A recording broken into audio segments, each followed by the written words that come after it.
was the dawn of discovery. It was an age of exploration. It was the time of the Empire Builders.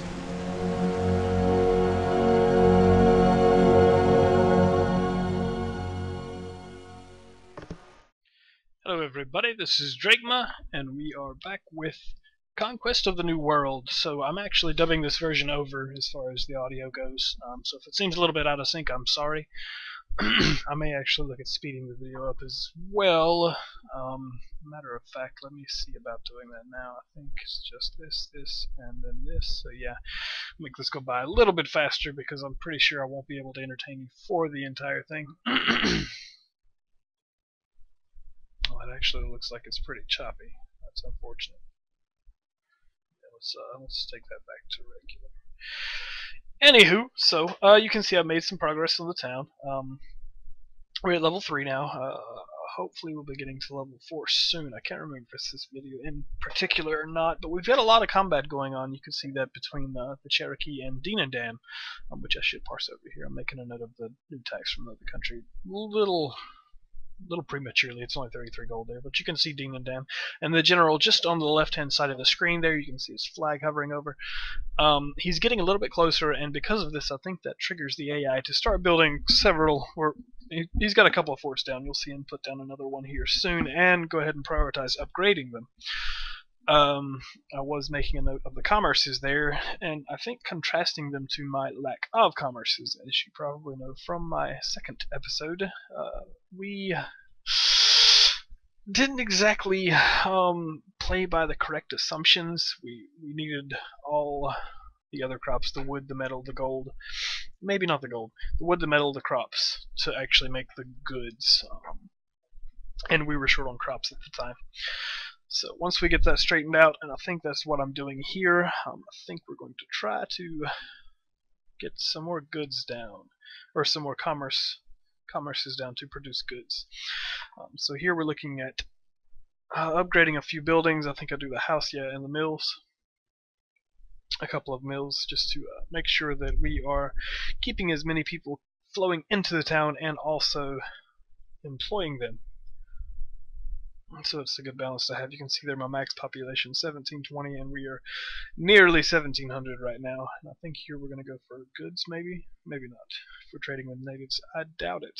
Oh, we're short on wood, so we're probably going to go for wood so I can upgrade another building, or maybe even build one.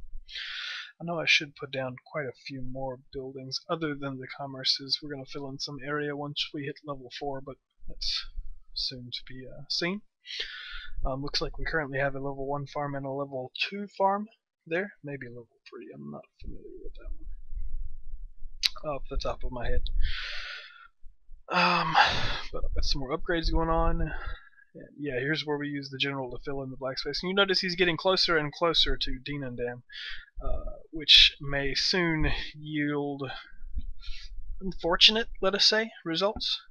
Yeah, that was a level 2 farm that I've got, because you can see there in Dam, just to the left of the D and below it, that's a level 3 farm.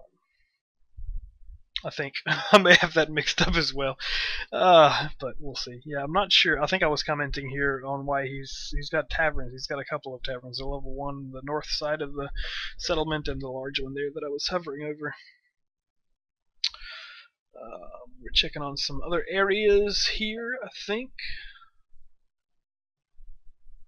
Just taking a general vision of the map. We've got a couple of explorers that were annoying me, to say the least. They would give the, you'll probably see that here soon also, they'll give the error message, or not error message, but the message that they can no longer explore by themselves. Oh yeah, here's Kenora. So take note of this. It's 400 population, and they are milling the heck out of this land, and mostly houses otherwise. It took me some examining to verify this, but yeah, that's basically all mills and houses. Now the natives usually have a rough start in this sort of a game anyways. Well, I say this sort of a game, but the natives usually have a rough start in Conquest of the New World, considering they don't have a mother country with which to trade or sell their goods to, and for other small reasons. So we're still in the lead quite a bit here, over 300. points in the lead. This guy is trying to give me a good 4 gold, and I think this one I'm going to take because usually a gold costs about 30, or excuse me, a good costs about 30 gold from your mother country. As fortune would have it, I am short goods at this time, so any that I can get for a good deal, I am going to take. We're a little bit low on gold here, but we can remedy that situation easily enough. We have 1 producing gold mine, and hopefully we'll be able to expand once we hit level 4. Although I think it's a little bit longer before I start prioritizing the resources for upgrading the colony. So here we're looking at upgrading the commerces, and rather than doing the upgrade, because you can see we're short a fair bit of goods, we're also short in crops there, so I need to figure out my farm situation soon. We are prioritizing the commerce though, so we're going to plop 1 down there. You can also see that our population jumped up nearly 200, I think a little over 200 actually, closer to 300 folks just between the last turn and this one. So now we've used our last 2 goods to build that commerce. Hopefully that will pay off, but we will need the crops in order for it to do so. So you can see my free labor there, and it hovers around this value for quite a while. It's nearly 1,000, so I haven't done the best job of balancing it to this point. You want to have a little bit extra usually, just especially when you start building the forts, because it comes in handy having the people, as when you build a fort, and you'll see me point this out later in the video.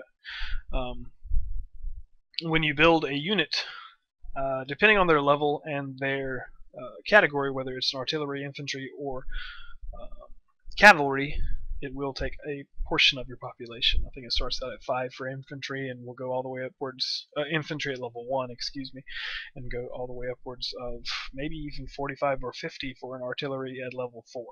So it's good to have surplus towards the late mid and late game. But right now 1,000 is a bit drastic for me, so I need to get that value down a little bit by either upgrading non-house units in my settlement or building more. So you can see I'm trying to get this explorer over here to actually check out. I think that's Portugal's town. Yeah, the one to the right of the screen there. And as it happens, our relationship is increasing. So I want to go over here and check out his town just to see where he stands in relation to myself and Dienendam there, which is Holland's or the Dutch. So our population has gone up nearly 400 this turn. So we're actually catching up with Dienendam a fair bit. I think he starts pulling away again once we hit a few turns into level 4. Free labor's gone up again, so I need to get that situation nailed down. You can see our total population is still just under our max population, so for the sake of keeping that influx, we need the houses, but we also need to work these immigrants that are coming into our settlement. So what exactly do I do here? Should I don't think I go for the upgrade on the fort here. And yet there we go. So yeah, so I guess my logic there was, hey, yeah, I have no clue what in the world I'm thinking here. So like I was saying, the logic here would probably be I can use some of this population to actually get a unit. However, it's not really worth building level 1 units, especially when you're fighting for your mother country. So yeah, I do see why I would upgrade the fort there rather than using building units at level 1. And here our general is starting to encroach upon Dienendam, and you can see he's already got the 1 fort upgraded there. His other one is level 2, but it will soon follow with an upgrade. So we're almost towards the town, and yeah, I have some trouble with this Sac tribe here. It's a large one, and it's hostile to me. It must not be hostile to Portugal. If it is, they're in some dire straits there, but I sincerely doubt that it is, seeing how close their colony is to the tribe. Hopefully missionary. I'm not sure if missionary comes into play when you're that far away from your colony, but hopefully missionary will bring them down to neutral, if not friendly, over time. And there I was pointing out that I want to explore and see if there's another island. You can see in the south part when I was zoomed out that there was a small island, and I think Britain is actually settled on it. So I would like to go find my own island up north, just not necessarily as a base of sorts, but just to have the claim for any discoveries there, because it's probably unlikely that anybody has any ships out that way. I think I've made note of most of the nationality ships just around the main continent or to the south of it, just prior to when I was zooming out. So here we're checking on upgrades again. We haven't started prioritizing the capital upgrade, but we want to get that free labor down. So here we're almost 400 points in the lead. Relationships looked like it was improving with France, and Mother Country was raising our tax rates. So we've got the upgrade on the fort. We're short by 2 goods, you can see there in the top left. Matter of fact, now that I'm doing this mouse over, you can see. So yeah, we're looking at the free labor there. Sorry, I don't want to keep the overlay too much from the player. So we're going to upgrade the last house. We upgrade the small one just because it doesn't take any goods. The smartest thing here would be to build some more commerces so we can upgrade the rest to level 3. It doesn't really matter here where I put it unless I just want to build more metal mines, which I think I do later on. So that 2x2 spot there is where I end up building my war college, so that's why I don't want to put it there. I'm trying to figure out whether I'm going to need more mills or more mines here shortly. And because we're probably going to be pumping out units for the battles to come, I think the answer there is going to be mines. The metal will come in more handy whenever you're building artillery or equipping infantry and cavalry. So looking back, I think the choice of town location here, it's not terrible because we do have the mills and the wood and the plains for the farms. We don't have very much flat space to build. That's the worst thing. Whereas Dam or this Portugal one that we're about to see is extremely flat. It may not have necessarily the best access to all these resources like we do, but they're able to put enough units down, enough buildings down to where it makes up for that just by sheer brute force. And you can see I'm having trouble pathing around with this explorer because whenever I try to right-click him onto or in the town, he acts as if he wants to attack it, even though he can't because he's an explorer. So yeah, we're working around that just a little bit, and here we go. We're our own worst enemy, it seems. The general here has gotten close enough now. You can see he's triggered the upgrade of the second fort. Pretty soon they'll build a third just because we're getting so close. And there's Britain to the left. You can get a glimpse of them on their island where they spawned in.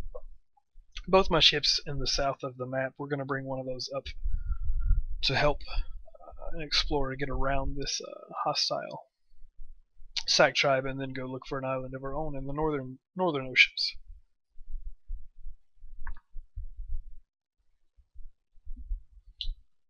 Cusco's still coming along pretty nicely. We didn't have that much of an increase in population, mainly because we didn't upgrade. I think we only upgraded 1 unit, and that only gave us around 140, maybe 200 population increase, and since we were already close to the max, it went ahead and kept it. But we're so short on goods now, we can't upgrade the population any further. Watch me upgrade a house here. Yeah, our free labor is over 1100, so it's a good time to start building some more level 1 buildings because we're producing everything we can and our crops are still low. So we need to get either another farm down or upgrade a farm, and we need to get the rest of this free labor group working.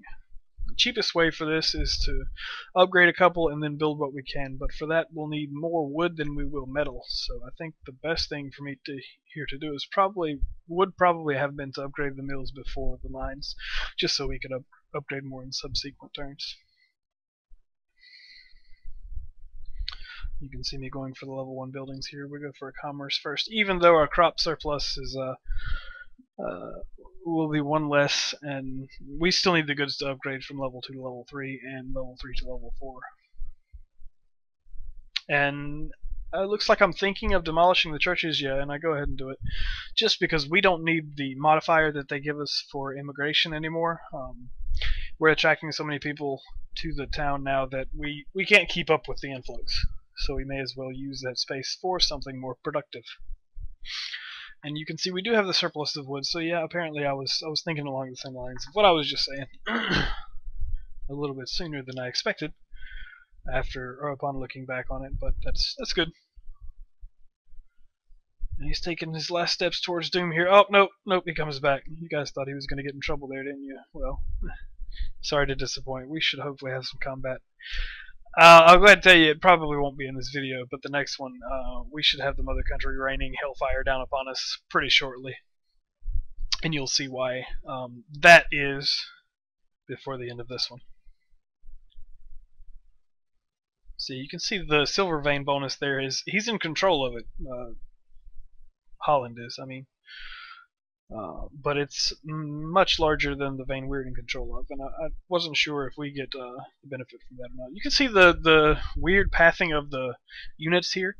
So if you just click into a tile that we've already been in, it tries to find a path that we already know about, rather than a straight path that could be much shorter just because it is uncharted. So whether that was by design or just because it was the easiest way to program it, that's the way it works in this game. It's one of the few things that irks me about it, especially you'll see me trying to path the Explorer around here whenever you click, well, I think that's actually a couple turns from now, but whenever you click into the black space, he'll take a straight line towards it, even if it means walking headlong into water that is impassable. A little weird.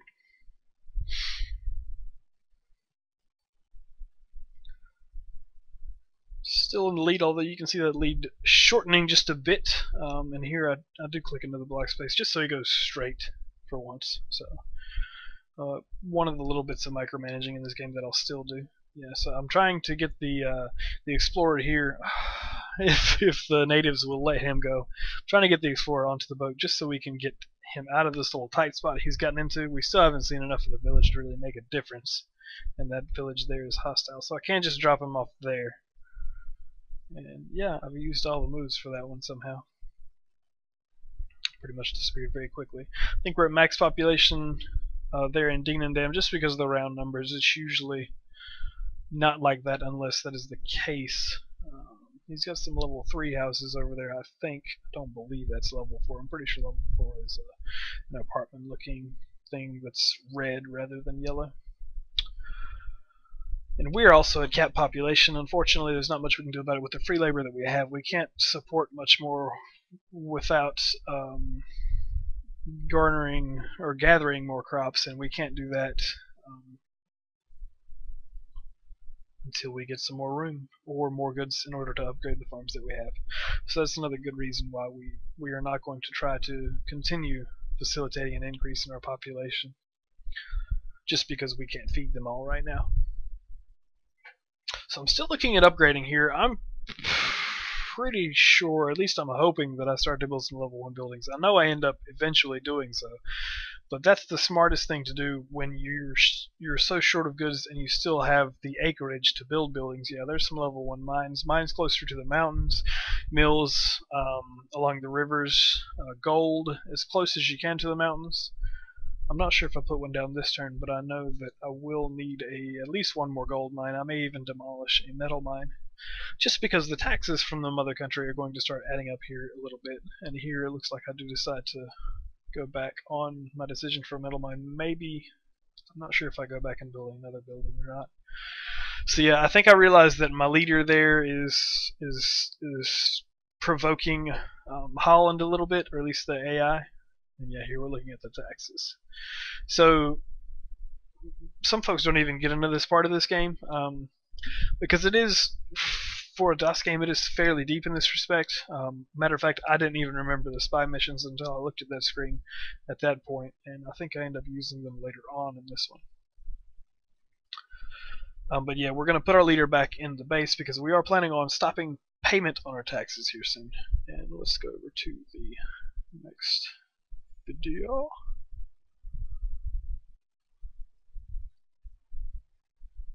So here we are with the second part of this video. You can see pretty much everything like it was where we just left off. Yeah, and I'm explaining that I want to find myself an island where we can bury some treasure. So I'll take the Nina and make my way up there. So currently the Nina holds an Explorer, and we're going to drop this Explorer off where he can do some more good than just dancing around some hostile natives. Dam again is frozen at population, but it's still the end of the last turn, so that's to be expected. That value is not going to change unless we allow the game to process the turns. So yeah, Kenora just doubled in population since the last time we'd taken a look at it. I think it was around 360 to 380. And the natives, if there's one thing they're good at, is expansion, and you'll see that illustrated here shortly. And you can see the points decreasing steadily in the top left. I think I finally realized that I've taken all the time I need on this turn already, and I need to end it. Yeah, he's already moved. Yeah, here I'm pointing out that he was encroaching a little bit. And he's a little short-handed to be fighting a whole town at this point in time. He only has 5 units, and I think he can only attack 4 or 5 turns per move. I'm really looking forward to showing you guys the combat. It's very interesting, quirky in a way. Probably surprising to see if you haven't seen this game before, just the way it's set up. The structure of the combat really does go to the whole, not necessarily simple strategy, but that's kind of what it appears to be. You'll see when we finally get around to fighting, which will probably be Mother Country first. So there you saw the Mother Country taxing me 64 gold, just nearly extortion, I tell you. So we're going to start to prep for defense upon the time that we stop payment of those, which is why we're tracking that leader back to town. So now we're going to do some navigation, get this villager out of here, and here we've uncovered another town. I'm not sure which one this is. It may be France. It's probably France. We've got the natives, Britain, Portugal, yeah, that's France, and Holland accounted for, so it has to be France. And I don't think this is their original. Actually, it probably is their original town at 2,800, so we're closer to France than we are to anyone. Plus, we probably would have been ahead of them if we hadn't have frozen our population growth. So you can see I've got the free labor back down to approximately what it was at the beginning of this video, which is good. We're going to keep working on that. I'm not even going to make a comment. Okay, so I end up building a unit here instead of upgrading, even though I have wait for it. I don't know what in the heck I'm doing. So you can change the levels if you'd like. I usually don't start building units until level 3, but because we have a surplus of population, I may build some here. It looks like I decided to defer that decision until later. But our goods production is rising. We still do need to get our crops in order, because you can see there we are producing 31 of 31 and consuming 30. So 4 of those go to goods, and the other 26 crops go to my population. And there you can see the crops needed is 26.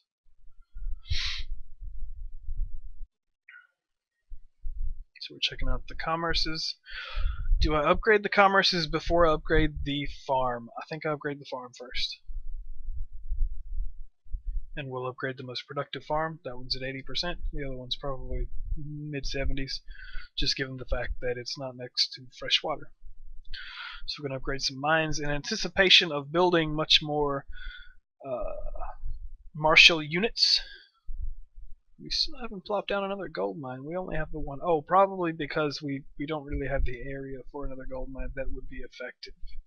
So the gold mine building is unique in that it will actually tell you that the building is useless here if it will produce a 0%, whereas any other building will generally give you a bare minimum quantity of whatever product it's supposed to manufacture, produce, or gather.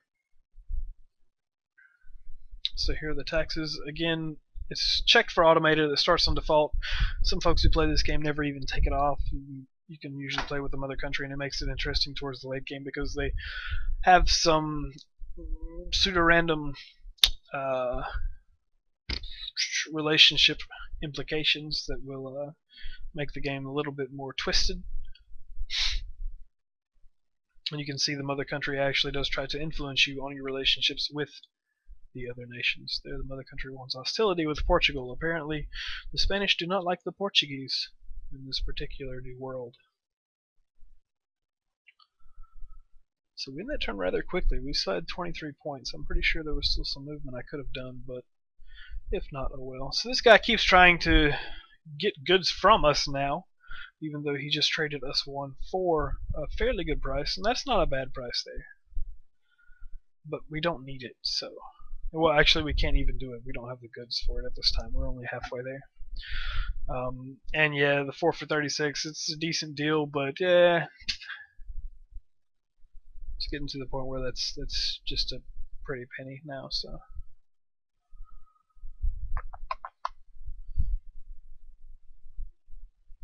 I think we're starting to think about upgrading the center since we've got the farm in place, and the farm, you can see the upgrade went from producing only 1 surplus crop to almost 23 now.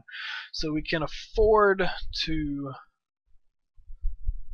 I think the smartest thing here is to actually continue to produce commerce, but it wouldn't be too bad to get one of the housing units upgraded. I'm short by 4 goods. If we can keep the more things we can upgrade per turn, the better it will be for our economy. See there, I'm checking out the gold mine. It's only 9%. Once we get to level 4, we should be able to build one a little bit closer to the mountains, mainly to the far west of our colony center. So the population looks as if it's really low right there. I may just not be remembering it properly from the other turn, but I thought that I was closer to 3,000. Probably not, though. I think France was at 28. They're at 3,000 now, so, and we were below them.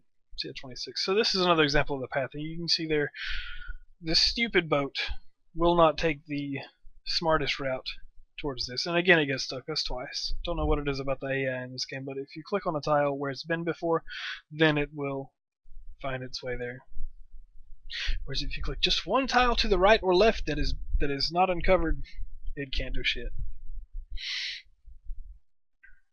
So even though France has a higher population, you can see their colony center there is only level 2, and they also don't have the best allotment of resources in their location. It's not terrible. Doing the mill thing on plains is pretty good actually, even if you do it in bulk. It's even better if you happen to have fresh water nearby.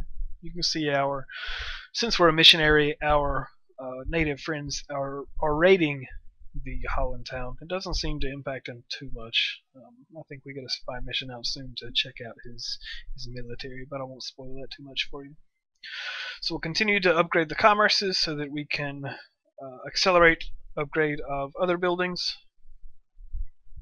As long as we don't use all of our metals, wood, and crops in doing so, we should be able to cycle through this upgrade process until most of our buildings are at least level 3. But the goods does act as a bottleneck between level 2 and 3 for most buildings, as you saw for the colony center, I think last episode, and for the farms thus far this episode. Pretty much everything is short on an upgrade by goods. Even the colony center here, we have all the other resources for it except for goods. And the colony center is probably the next best thing other than more commerces or gold mines to upgrade, just because it will allow the upgrade of other buildings even farther down the chain to level 4. And a level 4 fort or level 4 commerces are pretty doggone good as far as their production value, and the the units for the forts level 4 is about as good as they can get base. You won't make them any better until you get a war college. Here I go reading through some random articles. Some of these are pretty unusual and graphic stuff even, which makes them interesting, I suppose. And our Nina here is off on a search for an island to call our own. We're going to let it explore, although I think it ends up acting up whenever I try to let it auto-explore. So there's a good view of the radius of our city. You can see the ratio of viable land to, or actually, I'm sorry, that was Dean Dam. Actually, Dean Dam doesn't look that much worse than our own, if at all. We get a little bit more salt water. We have the 2 freshwater bodies that we can't build in, so they definitely are a few acres up or tiles up on us as far as what land is viable and what is not. Still upgrading the commerces. Again, that's going to allow us to upgrade more buildings. We're producing 8, which continues to dent our other resource productions, specifically crops, since it's the low end. I don't want to take it too far like I did last time and cause myself to be bottlenecked into producing or trying to produce a specific type of resource. And here I think I fell asleep. If I turn the sound on now, you may hear stilted snoring along with some pops and crackles with my new headset as I'm trying to straighten some things out. So population is still frozen. We've got that good bit of free labor. The good news is upgrading the commerces does affect that, and here we're upgrading the mills. We're actually getting rid of that one for a metal mine. Yeah, I think for a metal mine. I doubt we put a gold mine there. We probably, yes, we probably want to get one of these houses upgraded just because we're falling even farther behind in population to the other nations at this point. More raiding going on again with the Dutch too, so the natives are really helping me out in the long run. The more they raid, those raids do make a difference. Usually one raid will take in between, I think it gives you the statistics in percentages, usually will take in between anywhere from 8 to upwards of, I think the highest I've ever had is around 60% destruction of goods and even buildings whenever you're raided by natives, which is why I was incentivized to take missionary at the beginning of this game. Usually because I like playing with as many native populations as possible. With missionary, it's a pretty good combination because they will continue to harass the AI, as I don't think the AI get those benefits, and if they do, I certainly don't think they get missionary. But they very well may, and I just haven't ever noticed it or encountered it. But yeah, the more natives you have, you can exploit them for trading. Especially if you have a colony that is not quite set up this way, where you can actually produce all types of resources in a single location. Another bad trade here for goods, which although we could, I still don't think we can afford that one, but we're getting closer to it. But we don't want to, yeah, we still can't afford it, but we certainly don't want to give away any goods that we have, because that's the most valued resource that we need right now. And looks like our relationships are going up with France, and I think that was Portugal. Even though Portugal and I were pretty much at all-out war, I think, when we started this game. Yeah, you can see the stupid boat up there, the Nina, doing some weird thing all on its own. Rather than going in a straight line, it's doing a zigzag serpentine. So we have enough goods to finally upgrade our farm again, and to be a little proactive with it, we do that one first so we can support higher population. Looks like the upgrade for the colony is just short. I think we're going to do the goods here. Yep, we do. Just because next time we're producing enough goods to finish the upgrade on the capital. So for maximum efficiency, we'll upgrade 2 buildings this time, and then have enough to upgrade the colony next turn, instead of 1 this and then 1 next. Or whatever other permutation of that or combination of that you'd like to have done. So here I'm saying we may be able to get a 2x2 just above the fort and the farm there, and we'll definitely have room for the war college that we've been planning. Score is still hovering around 300 away. It's pretty good. It will continue to decrease, which is unusual for most of my playthroughs. Most of the time by this point, again, it may be because I put the difficulty up a level and it affects more than I expected. I thought it was just combat for the difficulty. But the AI certainly is performing much better than I thought they would be at this point. Here we stop paying taxes. So don't take this one to heart. Don't try to do it in real life, because the government will get you. One way or another, they always get you. And yeah, here I noticed the spy missions, so I think we end up trying one out. Pretty sure we go for Don George just because he's right here at our doorstep, and we've already been harassing him a little bit with our own general. We don't have any input from our mother country here. It looks like we're actually doing Viceroy Bayan. Oh no, that is Holland, I'm sorry. Don George is Portugal. So yeah, that's Holland. So we're going to check out his military, I think is what we end up doing, yep. In Demon Dam. He doesn't have another colony at this time. And I'm not sure how long it takes here. Again, if I've used this screen before for the spy missions, I don't recall it in this particular playthrough. Yeah, so we could just declare independence, but we don't want to have the mother country at our doorstep that quickly. So we're going to save ourselves some money in the long run, use that gold that we're saving that we're not paying in taxes to build up our own army here on the wilderness, or in the wilderness of the New World. And we're going to upgrade the colony capital there. So we're doing a pretty good clip as far as productions on all resources at this point. You can see that screen. Even the goods have come a fair ways. 12 goods per turn is enough to facilitate the upgrade from level 2 to level 3 of at least 2, if not 3 buildings per turn. And it would be wise of me to continue upgrading my commerce as one of those per turn along with another building. Not a bad trade right there. We've got a decent bit of wood and we need metals. Even if we do have less wood, I think that may come back to bite us, if not this turn, another turn down the road, just because we'll be using more wood here shortly. So yeah, we've got our War College. So the War College only really comes in handy when you have tons and tons of gold to spend on it, which we don't really have tons of gold at this point in time. You can see we are making 65 turn. Now that we're not paying taxes, that number will increase much more rapidly than it has been.